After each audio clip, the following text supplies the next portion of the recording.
আসসালামু আলাইকুম বন্ধুরা, আজকে আমরা পরিচিত হব জামালপুর শহর, নদী ও গ্রামের সংক্ষিপ্ত পরিচয়ের সাথে। জামালপুর শহর বাংলাদেশের ময়মনসিংহ বিভাগের অন্তর্গত একটি গুরুত্বপূর্ণ জেলা শহর। এটি ব্রহ্মপুত্র নদীর তীরে অবস্থিত। ব্রিটিশ শাসন আমলে এটি ময়মনসিংহ জেলার অংশ হিসেবে ছিল। তারপর 1978 সালে প্রথম জেলা হিসেবে পরিচিতি লাভ করে। প্রাকৃতিক সৌন্দর্যে ঘেরা এবং কৃষিভিত্তিক অর্থনীতির জন্য এটি পরিচিত।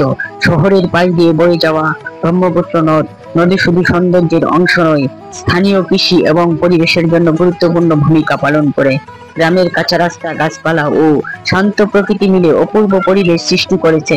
এই ছিল আজকের মতো জামালপুরের ছোট্ট পরিচিতি। দোয়া করবেন। আসসালামু আলাইকুম রহমতুল্লাহ। ভিডিওটি ভালো লাগলে অবশ্যই লাইক, কমেন্টস এবং শেয়ার করবেন। আরো ভালো ভালো ভিডিও পেতে আমার চ্যানেলটি সাবস্ক্রাইব করবেন। ধন্যবাদ সকলকে।